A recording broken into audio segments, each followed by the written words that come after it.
रामायण की बात हो और हनुमान जी की बात ना हो, ऐसे कैसे हो सकता है। तो मैं आपको एक हनुमान जी की कहानी सुनाता हूँ। एक बार हुआ यूं कि विष्णु जी ने गरुण देव को हनुमान जी के पास भेजा बुलाने। तब तक हनुमान थोड़े बुजुर्ग होने लग गए थे।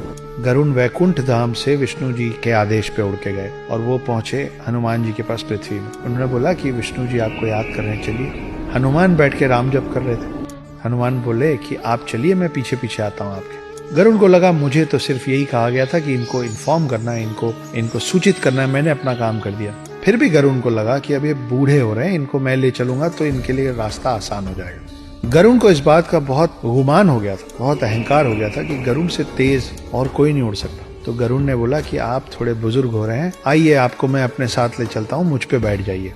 हनुमान जी ने फिर से कहा कि मैं अभी अपना जाप खत्म करूंगा, उसके बाद आऊंगा, आप चलिए मैं आता हूँ। गरुण निकल गए। गरुण पूरे स्पीड से उड़ के वापस विष्णु जी के पास वैकुंठ धाम पहुंचे। मगर वहां पहुंच कर देखते क्या है, वो देखते हैं कि ऑलरेडी हनुमान जी बैठे हुए हैं विष्णु जी के पांव के पास। ये पूछते हो कि प्रभु मुझे कैसे याद किया। गरुण को समझ में नहीं आया कि मैं इतने वेग से उड़ के आया हूँ, मुझसे पहले हनुमान जी पहुंचे तो पहुंचे कैसे।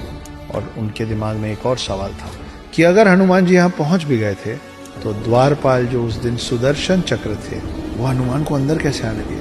सुदर्शन चक्र ने हनुमान को विष्णु जी के पास आने से रोका क्यों नहीं। तो खोज शुरू हुई कि सुदर्शन चक्र है कहाँ, द्वारपाल सुदर्शन चक्र अगर द्वार पे नहीं है तो गया कहाँ।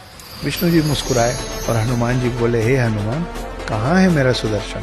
हनुमान जी ने मुंह खोला और मुंह के अंदर से सुदर्शन चक्र निकला। सुदर्शन चक्र को इस बात का अभिमान हो गया था कि उससे ताकतवर कोई अस्त्र शस्त्र नहीं है, और गरुण देव को इस बात का अभिमान हो गया था कि उनसे तेज कोई उड़ नहीं सकता।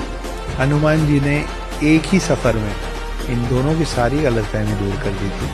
वो अस्त्रों में सर्वश्रेष्ठ सुदर्शन चक्र को निगल गए थे और गरुण से पहले विष्णु जी के पास पहुंच गए थे। ये हैं हमारे हनुमान।